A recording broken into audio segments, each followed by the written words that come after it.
Bienvenidos, somos Zaida Rojas y Ana Carolina López y en esta oportunidad vamos a hablar sobre pedagogía versus andragogía. Comencemos por definir el término pedagogía y conocer su origen. La palabra pedagogía proviene del término griego paidagogeo, que se compone de paidos, que en español significa niño, y ago, que significa guía. De las dos voces griegas de la pedagogía, paidos y ago, se deriva la paidogogía, como la ciencia o arte de conducir al niño, y paidagogo, que es quien conduce al niño.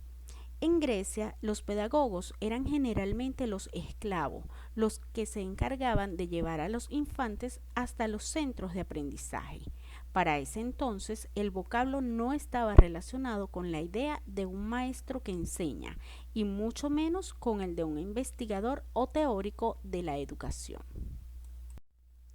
Los inicios históricos de la educación están relacionados con la evolución humana.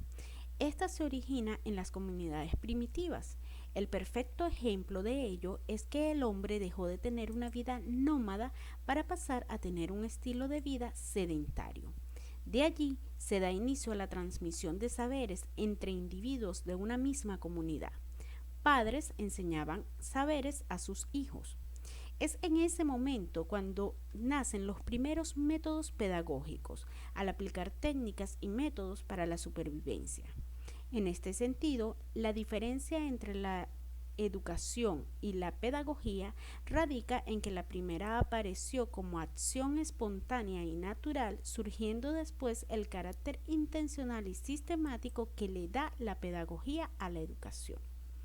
Para poder comprender la historia del origen de la pedagogía y su relación con la educación, el filósofo alemán Immanuel Kant y el sociólogo francés Émile Durkheim aportaron elementos importantes que permitieron definir y consolidar a la pedagogía.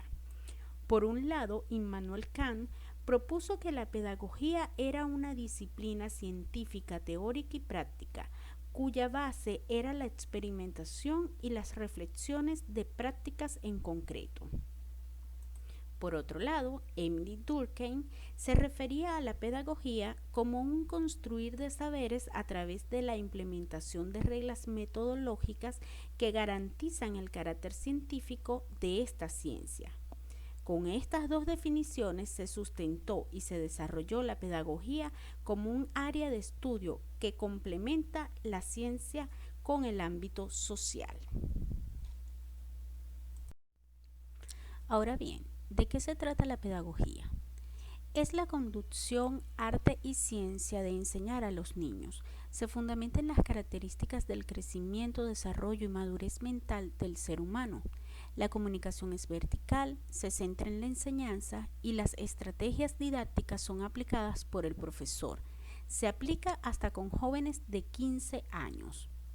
El pedagogo es un profesional de la pedagogía. Esto quiere decir que el pedagogo tiene cualidades de maestro y está capacitado para instruir a sus alumnos. Además de la docencia, es competente para la formulación de políticas educativas.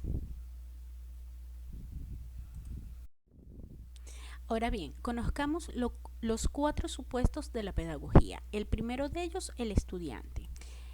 El estudiante es dependiente del profesor.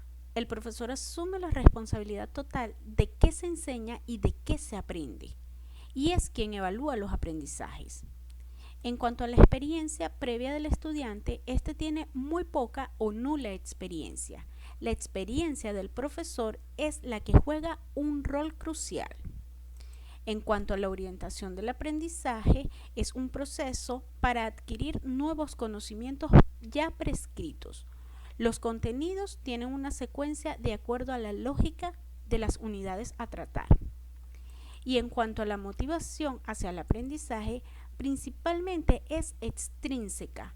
Las notas son muy importantes. Los principios de la pedagogía. En la pedagogía, el alumno es el centro del proceso de enseñanza-aprendizaje y este está dirigido por el pedagogo. Los principios de la pedagogía son: Primero, centrar la atención en los estudiantes y en sus procesos de aprendizaje. Planificar para potenciar el aprendizaje. Generar ambientes de aprendizaje. Trabajar en colaboración para construir el aprendizaje. Poner énfasis en el desarrollo de competencias, el logro de los estándares curriculares y los aprendizajes esperados. Usar materiales educativos para favorecer el aprendizaje. Evaluar para aprender. Favorecer la inclusión para atender a la diversidad. Incorporar temas de relevancia. Renovar el pacto entre el estudiante, el docente, la familia y la escuela. Reorientar el liderazgo y la tutoría y asesoría académica a la escuela.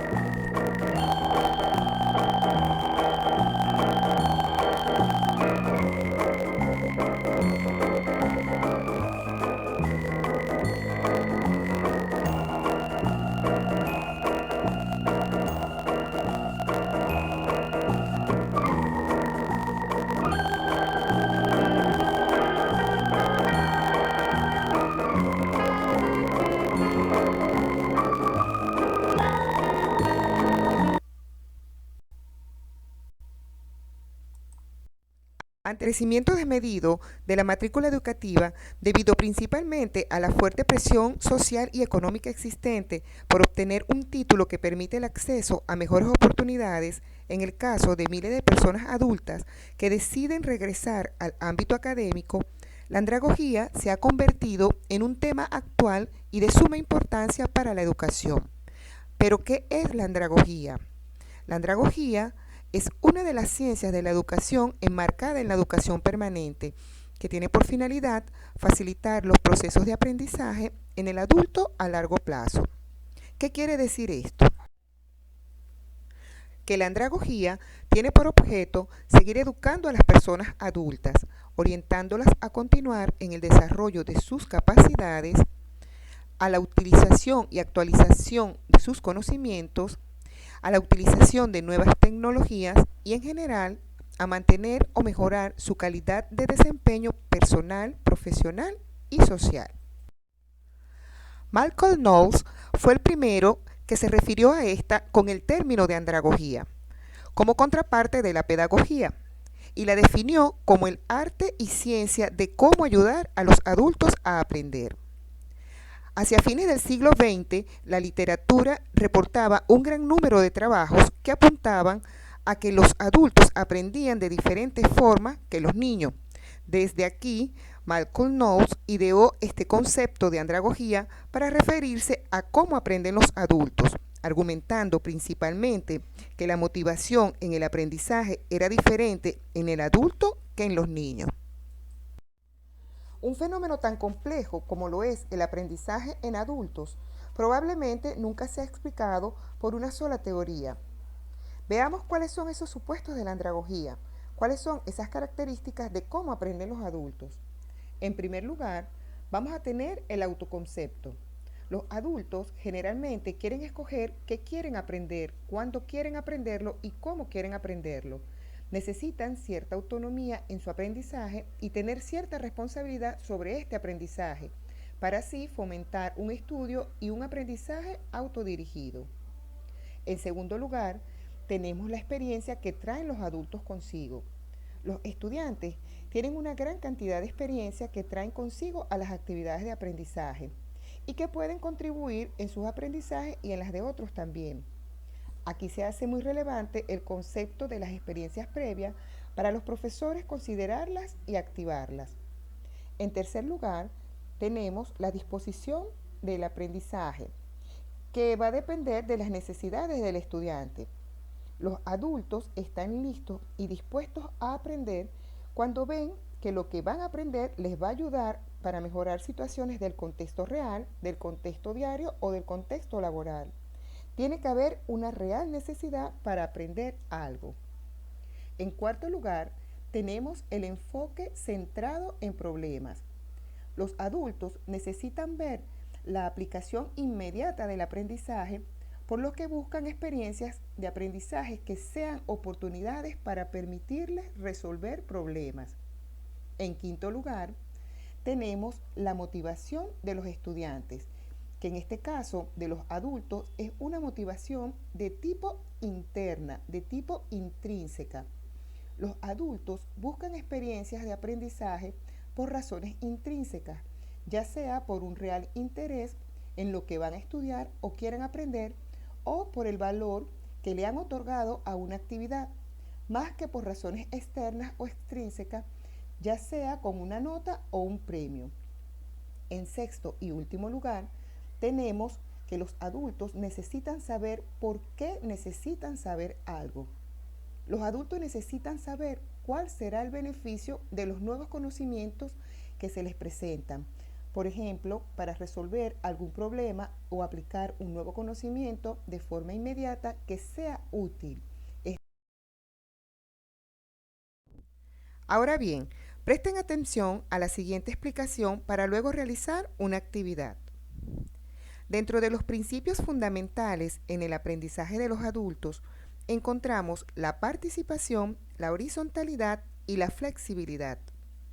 En la participación se requiere que el estudiante intervenga, ya que no es un mero receptor, sino que es capaz de interactuar con sus compañeros, intercambiando experiencias que ayuden a mejorar el conocimiento.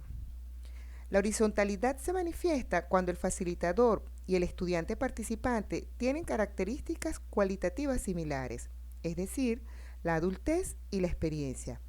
La diferencia va a radicar en las características cuantitativas, o sea, diferentes desarrollos de la conducta observable.